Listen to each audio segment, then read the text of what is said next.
But there's nothing for you in New York. You've said that like a million times. My father's here. Duke's back. The baby's back. Now, something that I said in a couple of my previous breakdowns was that it did look like Raising Kanan were setting up for an all-out bloodbath in Season 5, a clearing of the chessboard. I do have another video in mind for that specifically, and over the coming weeks and months there'll definitely be time to get to it. But I mentioned get ready for some heartbreaks and setbacks, get ready for some real emotional moments, get the tissue boxes ready, because I think we all know what's coming. And today's topic is all about Marvin Thomas. But just before we get into Marvin, I do want to start with a quote from Sasha Penn with something that he mentioned when he did his interview with Variety. I believe we answer almost all questions, but we don't answer every single question. I think it's a real emotional journey. It's a worthy ending to the story that we've set out to tell. I don't think there's a false step, it feels all genuine. And I also think many surprises will come. I think people will be stunned to see how the story ends up, but I do hope that everybody feels satisfied. I believe they will. This is not one of those endings which is open to interpretation. I think we put a punctuation point at the end of it, and that's something that was always important to me, telling a complete story. So, where Sasha Penn speaks about telling a complete story, an emotional journey, answering almost all the questions, which I think he means some storylines may probably rumble on into power origins, mainly with people like Kanan, Breeze, Jukebox, maybe one or two more. But this quote around telling a complete story got me thinking about Marvin Thomas, the complete story for his character arc, because as we know, Season 5 is the last. And I do think you guys know what I'm going to say, especially after the way Jukebox spoke about Marvin in episode 10 in conversation with Aisha, and we are going to be getting down to breaking down that conversation, specifically the psychological impact on Juke. But for Jukebox to turn into this cold character that we saw in Power, she is going to have to lose Marvin. This is the last piece that Jukebox has left that's keeping her sane. So, in this breakdown, we are going to be splitting it into two chapters: Marvin's relationship with Jukebox. We're going to be running through the conversation with her and Aisha, and why this conversation gives us clues in regards to Marvin's potential death and how it will eventually change Duke, and that's part 2. So definitely stick with this video right to the very end, because there are a lot of psychological factors we are going to be discussing when it comes to both Marvin and Duke. But first, let's take a look at the relationship between Marvin and Jukebox.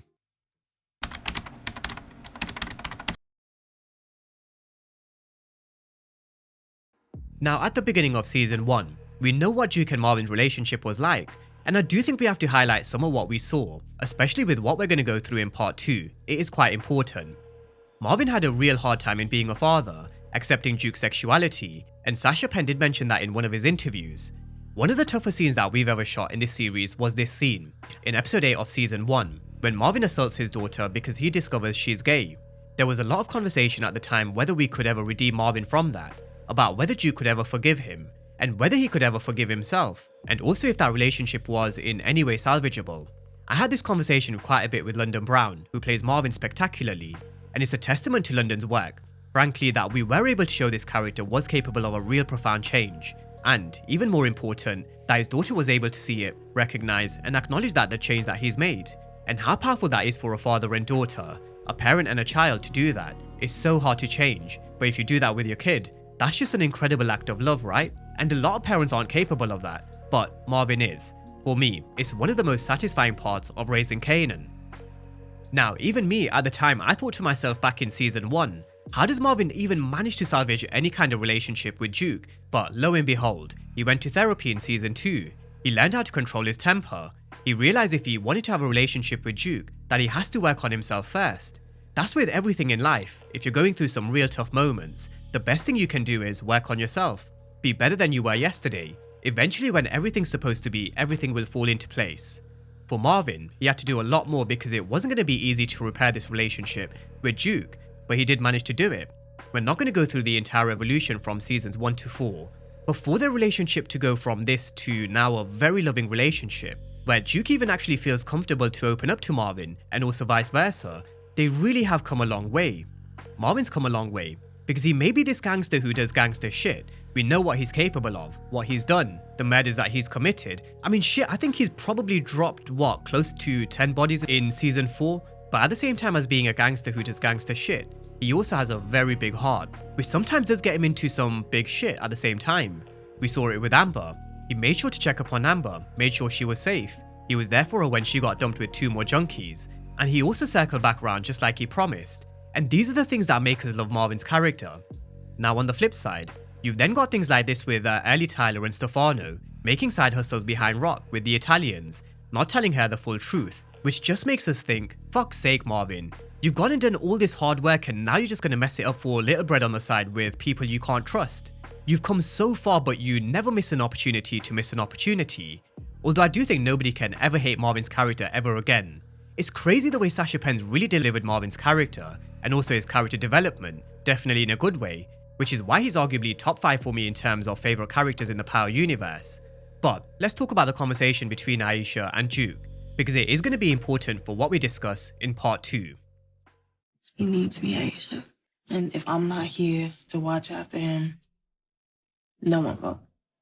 Now, during the conversation with Aisha, after she told Duke that she could come to Spellman because Jukebox has repeatedly over the last season or two said there was nothing left for her in New York, Duke actually turned around and said that Marvin's in New York. When Kenya left, when Butter ended, and also when she left the army, Marvin was the one who had her back. Even when he didn't like the shit she was doing, he decided Duke meant a lot more to him than some fucked up noise that he had in his head. She said that Marvin is the most stubborn person that she knows, but he changed for Duke. She said that Marvin needs her because if she's not there to watch him, then nobody will. Not even Kanan, not Uncle Lou, and definitely not Aunt Rock. Marvin didn't leave her, so she can't leave him. So, because Marvin's been kind of an anchor to Duke where he's consistently showed her a lot of support, even though he disagreed with a lot of her choices, Duke felt as if she needed to repay the favour in kind of a role reversal situation, where she now wants to look out for Marvin, just like Marvin looked out for Duke. I think she knows Marvin can be quite volatile. She knows that his relationship with Lou and Rock isn't exactly the best, and she also sees herself as the only one who probably understands or cares for Marvin. The fact that he changed for Duke, it really does mean a lot to her. However, here comes the kicker, and we all know where I'm going to go with this one: Marvin's eventual death.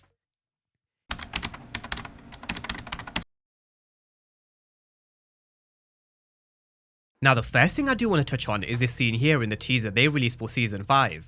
Around 2 weeks ago they released a teaser for Force and also Raising Kanan, where they did have a couple of new clips that we've not seen, and this was one of them. Jukebox holding on to someone in real tears, which is something we've not seen in a very long time. Just recently we spoke about her relationship with Rock, and one of the questions from Sasha Penn mentioned how she's modelled herself around Aunt Rock. We know how tough she is, and how often have we seen Rock cry? The same could also be said about Duke. After what she went through in seasons 1 and 2, she's become a lot tougher. However, we know the one thing which would really break Duke and make her have this reaction is the loss of a loved one, just like Marvin.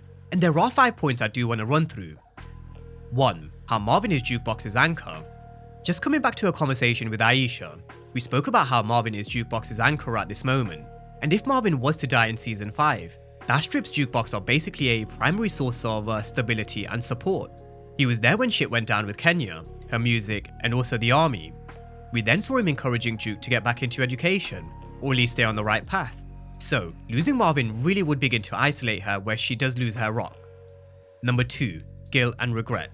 Duke mentioned she feels somewhat responsible for Marvin. She needs to watch out for Marvin. She needs to look out for him because if she doesn't, nobody will. After what we saw in episode 404, we saw Duke taking care of Marvin. So, if Marvin does go, we can probably reasonably assume that Jukebox will probably throw a lot of the blame in her own direction. She said that she was the one who should be looking out for him. So, if Marvin does go in season 5, she's going to feel a lot of guilt and regret. Maybe she thinks part of it is her fault, or maybe all. Now number 3, an identity crisis for Duke. If and when Marvin does go, it's going to leave her questioning her own identity. Remember her conversation with Marvin back in 406 after Fame's death? He told Jukebox that everything that he's good for is bad. He told Jukebox don't end up where he is. However, if and when Marvin is gone, it definitely is going to shift Duke's path once again. Where does it leave Duke if Marvin's gone? Someone who is urging her down the right path, supporting her and being her anchor. Number 4. Family ties, issues with the Thomases. Now if Marvin were to die in season 5, because she felt as if nobody cared for Marvin or looked out for Marvin the way she did, it's reasonable to assume that she may blame the rest of the Thomases for maybe not supporting Marvin or being there for Marvin. We just spoke about the topic of Kanan versus Duke, why there's so much underlying tension between the two characters back in Power. Well, this could be one of the reasons. It could cause even more tension between her and Rock. We also heard what was said at the diner. Now, last but not least, number 5, which is the most important when it comes to Duke's character arc and her development: anger, revenge, and vengeance. When we talk about the character we know from Power, We know she would have been through a lot of pain, heartbreaks, deaths, some big moments in her childhood to make her this cold. We know Juke is already familiar with the streets, the game. Even though she's not involved in the game in that way herself, she's well aware of it. We've also seen her get her first kill and the smirk at the end of episode 404. We saw her at the basketball court where she was just itching to pull the trigger. There was like an evil kind of smile and a laugh that Juke just gave off. She really did begin to turn. But if Marvin were to go, I think we're probably going to see an even worse reaction to what we saw from her before. Maybe a similar reaction to Kanan in episode 10, but then soon after we know what's going to happen. She'll end up channeling that grief into anger, revenge, blood. She's going to want to drop every single person that was responsible, and that's only going to drag her even deeper into this life. It's going to cut her really deep, because this is the last person she truly has left. Marvin's become her anchor, her support, her rock. He's really been there for Juke. This is the one that's going to cut her the most. She's going to lose all humanity that she has left. And it's not that I want it to happen, it's the fact that I think it needs to happen for Juke's eventual character development, in terms of taking her one step closer to the character we saw on Power. There's a reason why Juke was said to be crazy by Tommy. There's a reason why Kanan said she ran these streets harder than some of these men. There's a reason why Jukebox was feared. And this I feel will end up being a major contributing factor to the Jukebox we're eventually going to get in season 5 and also beyond. But with that being said, I did think we needed to break down that conversation with Aisha and Jukebox. And those 5 points that I mentioned, I do feel like it will be a talking point come the beginning of season 5. Marvin being Juke's anchor, guilt and regret, an identity crisis, family ties, and then anger and revenge. So that's a breakdown of where we are with Marvin, mainly his relationship with Juke, why Marvin means a lot to her because of how the relationship has really grown from where it was in season 1. However, for Juke's character to take it to that next level, for her to take it to one step closer to the character we saw from Power, unfortunately Marvin does have to go. And with season 5 being the last, I think we might be coming to the end of the road for a lot of these characters, not just Marvin. But for Juke to really turn into a monster, after her conversation with Aisha in 410, the way she spoke about caring and being there to protect Marvin, one can only imagine what she's going to turn into when and if he does go. But with that being said, drop all your thoughts down below in the comment section, let me know your thoughts on all things Marvin, and as always, thank you guys for watching, and I'll see you next time.